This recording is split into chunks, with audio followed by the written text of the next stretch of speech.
Pri príležitosti 50. výročia našej základnej školy sme si dnes na rozhovor pozvali našu súčasnú pani riaditeľku Šárku Kováčovú.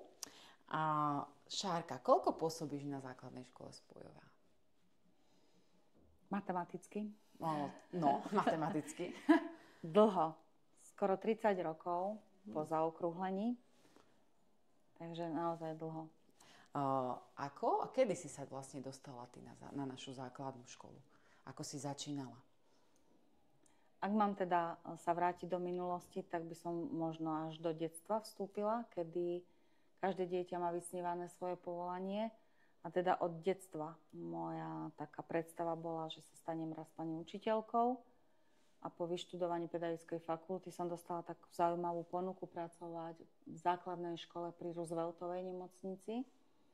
A tu táto základná škola mi dala trošku taký iný pohľad do mojej budúcej praxe pedagogickej, ale aj iné hodnoty. Pracovať s detičkami, ktoré sú choré a ktorí potrebovali taký ľudský pohľad. Ma pripravili možno po tej výchovnej stránke pôsobiť na súčasnú mládež niekedy tak s iným pohľadom. A po skončení tejto praxe som vstúpila do základnej školy Spojová a odvtedy pracujem najprv ako pani učiteľka na prvom stupni, potom som pracovala ako zástupkyňa riaditeľa školy, pána riaditeľa Chmelíka a tretie volebné obdobie pracujem ako riaditeľka školy. Aké sú tvoje také najvýraznejšie spomienky, keď si prvýkrát možno prišla do tejto budovy, videla ten kolektív, tú atmosféru tej školy? Ako si ju vnímala? Prvýkrát, keď som vstúpila do súčasnej školy, tak som bola ešte len študentka pedagogickej fakulty, nakoľko sme tu chodili ako študenti na pedagogickú prax. Čiže som sa stretla s učiteľmi na prvom stupni, ako vyučujú, aké majú formy práce, ale vedela som, že táto základná škola má veľmi dobrú úroveň. A keď som tu vstúpila už ako zamestnankyňa, ako pani učiteľka, tak som vedela, že chcem prijať a pokračovať a poskytovať dobrú úroveň vzdelávania a teda aj moja príprava bola veľmi zodpovedná, aby sa to tak stalo. A čo tá funkcia zástupkyne, ktorú si spomínala? Išla si do nej ochotne alebo možno s obavami? Určite s obavami, pretože som bola veľmi mladá, mala som 30 rokov, keď som sa stala zástupkyňou riaditeľa školy. A teda aj tá skúsenosť pracovať s dospelými nebola jednoduchá, ale bola zaujímavá. Riadila som teda tým prvého stupňa, ktorý napredoval, ktorý prijal rôzne projekty, napríklad projekt Krok za krokom, spolupráca s rodičmi, chodili sme na víkendové vzdelávania, takže to nás tak spájalo a tým sme aj v podstate napredovali a práca bola veľmi zaujímavá a tá tímová práca mi uľahčovala aj možno nejaké návrhy. Nikdy to neboli rozhodnutia, to bolo oveľa ľahšie. Keď som sa stala riaditeľkou, tak už viac menej to bolo o tom rozhodovaní, ale keď som bola zástupkyňou, tak vždy som len návrh dala a čakala som, ako pán riaditeľ rozhodne, či príjme alebo nepríjme. Bolo to ľahšie. A vedela si, toto si asi ešte nevedela vtedy, keď si sa možno dávala tú kandidátku na tú riaditeľku školy, keď si teda kandidovala. Mala si aj strach z tejto pozície? Práve to, čo som spomenula, tie rozhodnutia niekedy sú nejednoduché a viac menej to je také najnáročnejšie v tejto práci a to nikto netuší, keď do toho ide. Už len potom tie každodenné pracovné náležitosti alebo práca prichádzajú k tomu, že musíte o niečom rozhodnúť. A niekedy tie rozhodnutia musia byť aj možno nie v súlade s tým, čo každý navrhuje.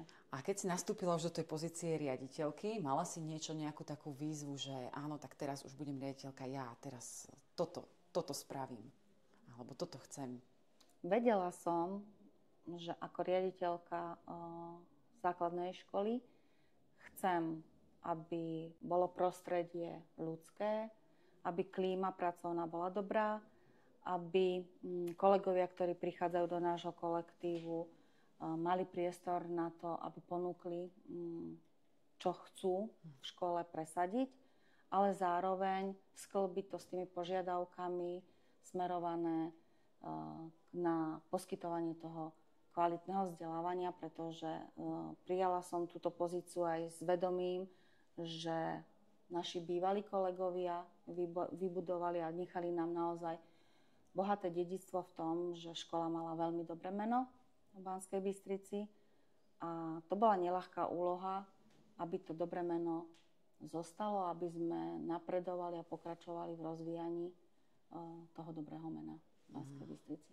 Čiže vlastne zotrvať v tom rodinnom duchu vlastne celej tej školy a dobré meno, teda budovať školy.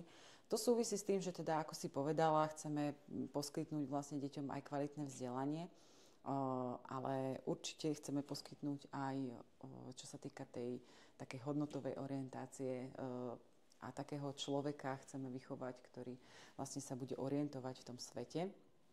To máme vlastne aj v tej našej vízii a myslím si, že ty si s tým veľmi stotožnená, veľmi to na nás sedí. A keď to porovnáš, možno ten začiatok a teraz ako škola vyzerá, možno aj priestorovo, akými zmenami prešla, alebo celou tou atmosférou, študentským životom, máš pocit, alebo cítiš tú zmenu? Tak určite áno. Každým rokom prichádza nejaká zmena.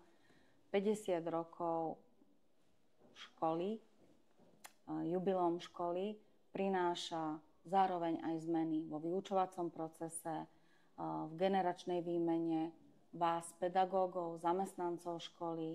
Prichádza iná generácia žiakov, ku ktorým musíme naozaj prispôsobovať naše požiadavky a naše metódy a formy práce, pretože si to doba vyžaduje. A samozrejme, ako sa hovorí, aby sme nezaspali na vavrínoch, čiže potrebuje škola stále napredovať. Čiže snažíme sa tú tímovú prácu podporovať a tú generačnú zmenu vás, pedagógov, pomalými krokmi nasmerovať k tomu, aby naozaj ste boli pripravení vy, pedagógovia, dobre pracovať so žiakmi. A to je našou úlohou vám vytvoriť nielen podmienky materiálne, ale aj zároveň také tie ľudské hodnoty nastaviť, aj tú prísnosť, aj tú toleranciu, aby bola vyrovnaná smerom k žiakom, aby žiaci pochopili, že nechodia do školy len pre známky a pre len výsledky vo vzdelávacích predmetoch, ale aj preto, že tu prežívajú šťastné detstvo, majú tu kamarátov, môže sa stať partnermi učiteľov, vo vyšších ročníkoch pomáhať pri vzdelávaní. A toto všetko potrebujeme nielen si dať ako cieľ, ale pripraviť všetkých kolegov k tomu, aby to s radosťou vykonávali a pôsobili a tá klíma školy aby bola naozaj dobrá. Teraz si vlastne aj vystihla odpoveď na moju ďalšiu otázku, že čo by sa dalo ešte zlepšiť a na čom chceme pracovať a čo chceme rozvíjať. Práca riaditeľky je často náročná. Povedala si sama, že tie rozhodnutia, ktoré stoja často na tebe, sú niekedy veľmi vyčerpávajúce. A určite príde chvíľa, kedy už cítiš, že už je toho na teba veľa, že už nevládzeš. Čo vtedy? Kde je tvoja motivácia? Alebo ako máš nejaký spôsob takého dobíjania aj energie a chuti? Tak ďakujem pekne. Sú dni, kedy naozaj človek by už všetko položil a by na druhý deň zostal len doma a ono to prichádza aj samozrejme vekom. Ale mojimi motivátormi alebo motivátorom by som povedala je rodina a tými malými motivátormi sú teraz v súčasnosti moje vnúčence. Donedávna to bol taký rekreačný šport a teraz som ho vymenila za venovanie sa týmto drobcom. Takže fyzicky náročné, ale psychicky je to super. Ja ich nazývam, že sú to takí moji psychológovia malí. My to určite vnímame, vieme o tvojich vnúčatách. Aj to je možno dôkazom toho, že vieme aj z toho tvojho osobného života veľa informácií. Preto vnímame ťa naozaj za takého rodine založeného človeka. Keby si mala tak povedať, čo môže základná škola Spojová poskytnúť žiakovi? čím ho obohatiť, alebo ako ho Každá pripraviť? základná škola chce žiaka formovať, hlavne v tej vzdelávacej oblasti, ale základná škola spojová, ako si sa opýtala, chce pridať ešte taký bónus a to je vzdelávať a vychovávať s láskou a cez seba. Ale musíme začať v podstate od seba. Otvoriť sa, dôverovať smerom k rodičom, k žiakom. A vtedy tá pracovná atmosféra, tá školská klíma je dobrá a vieme z toho žiaka naozaj vyformovať tú osobnosť pripravenú do budúceho života. Dať mu kus zo seba možno aj príležitosť pochopiť, prečo som smutný, prečo som nahnevaný, lebo to všetko život prináša.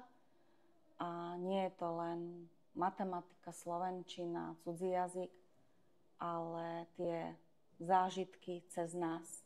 Možno práve preto sme prijali tie triednické hodiny, kedy majú možnosť komunikovať s vami, s pedagógmi a otvárať sa vzájomne jeden druhému. Krásne si to povedala. Musím povedať, že to bola naozaj nádherná bodka za našim rozhovorom. Ďakujem krásne za tento rozhovor aj za to, že si našla čas.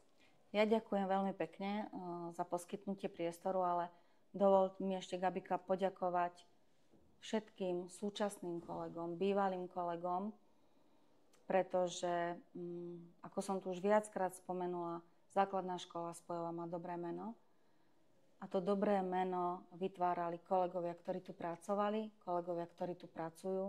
Je to tímová práca, nie je to o riaditeľovi, o riaditeľke školy, o vedení, ale je to o všetkých nás, ktorí tu pracujeme a tým chcem takto verejne poďakovať.